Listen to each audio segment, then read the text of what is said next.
Hi everybody, I'm Joey Paul and I'm an indie author and welcome back to my channel. I write young adult fiction across a variety of genres, and if you think that might interest you, then think about subscribing below. I've done more in this series recently, which I will link in the playlist up in the cards.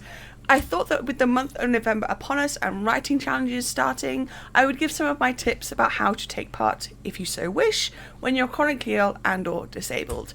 As usual, the same disclaimer, I am far from the only chronically ill and or disabled Authortuber or even YouTuber, so if it doesn't work for you, that's okay. Also, you can be chronically ill and not disabled and not chronically ill, that's valid. I am both, so I'll be talking about things from that point of view.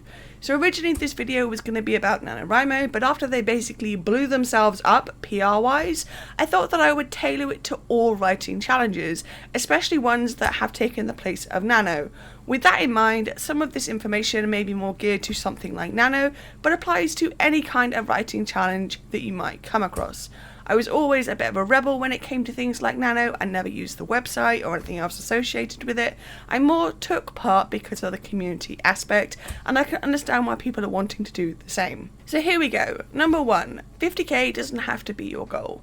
When I first did Nano back in 2015, I think it was, I knew that I could never write 50k in 1 month. At the time, I was fresh out of doing my degree, and it took me about 2 years to write 2 novels to completion. I wasn't in any kind of routine or schedule, I wasn't organised to the degree I am now. I just wrote when I wanted to and hoped for the best. But I did want to take part in Nano or the equivalent writing challenge. I'd seen the community come together in November every year and I was having a bit of FOMO. So I decided that while I did not want to stretch myself into either burnout or a flare, or both, I did want to have some way to join in. So I set myself 1 page a day for the whole of November, and it stuck. It worked. It launched me into the routine and schedule and organised way of doing things that I have now. And no one arrested me for it. So if you're someone who does want to take part in any kind of writing challenge but know that the 50k or the end goal is out of your reach, or even that doing that much work will put you in a bad place, then just don't set the goal to 50k.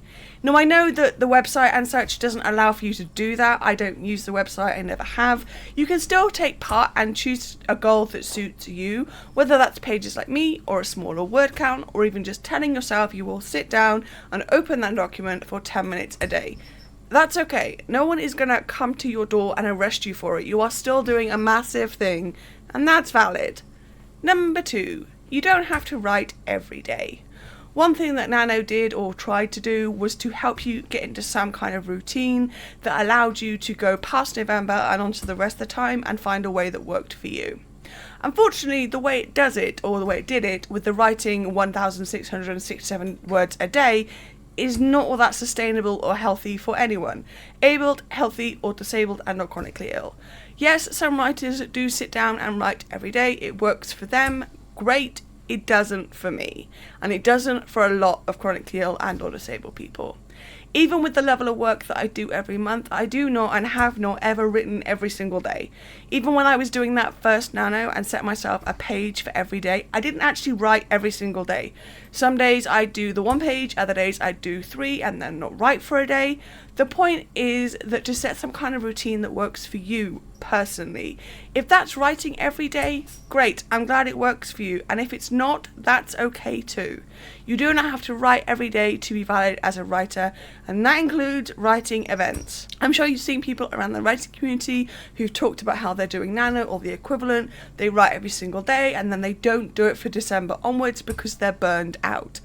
That's what I mean. For a few it works, for the majority it does not. And if that's you, that's okay. No one will take away your writer label for not sitting down every single day. And if they do, they're wrong. Number 3. Listening to your body matters. As someone who's disabled and or chronically ill, we're living life on super hard mode. That means that there'll be times when your healthy or able writer friends are able to push through and you just can't. And that's okay. That's important to listen to your body. The last thing anyone wants for you is to end up in a flare.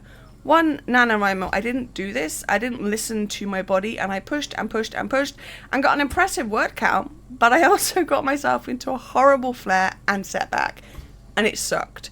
and there was no reason for me to do that. My body was holding up a little white flag and I was just ignoring it for bragging rights. And while sometimes those bragging rights are nice, they are also not worth the long-term cost to your body. So if you find yourself in a position where you can push and do this or that, or you can rest because you need to, then don't be an idiot like me and actually listen to your body. Listening to your body is important, and it's a perfectly valid reason for doing things your way. Like I've said, no one is going to take away your writer label because you had to rest, or stop, or change your goal, or do things differently. You are a writer and you are valid no matter how much you write at any one time. And number 4, rebelling is valid. I've hinted at this in other points, and I just want to make it clear. Rebelling, setting your own goal, doing things your way, all of this is a valid way of doing nano or other writing challenges. While you might be doing things differently than others on Authortube or within the writing community wherever you hang out, that doesn't mean that you're doing it wrong. As a chronically ill and disabled author, I know the importance of making sure that I look after myself. I know the cost that comes from pushing myself to finish. I know the outcome of that, and I also know that it's okay to take a step back and really think about what that means for you. So if nano or writing challenges look different to you than it does for other people, that's okay. Everybody approaches things in their own way, and that doesn't change the validity of taking part in the event. So yeah, even if you don't have the same goal or don't write every day or however you choose to approach it, you're doing things your way, and that is okay. So yeah, I know that there have been a lot of writing challenges popping up in the place of nano, simply because everyone really likes the community aspect, whether or not they like the event itself, and it made sense to have other things fall in to fill the gap. Those are my 4 tips when it comes to writing challenges while being chronically ill and or disabled. And like I said, listening to your body and making sure you do what works for you is the most important thing, because nobody wants you to end up sick or in a flare or worse or anything else like that because you tried to push through for literally bragging rights. I've been there, I've done that. Not fan, would not recommend it. So yeah, do you have any tips when it comes to writing challenges while being chronically ill and or disabled? If you do, let me know in the comments down below. So that's all I got time for today. If you want to support my channel, you can comment, like, or subscribe. I post new videos on Thursdays. You can find me all over social media, and my books are available everywhere. You can also sign up for my newsletter. And don't forget to pick up Chronicles, the third egg, which is the third in a young adult urban fantasy series. And also don't forget to grab a ticket for Wonderland in Nottingham in July 2025, where I'll be signing books. All the links for which are listed below. Thanks for watching, and remember to keep writing. Bye.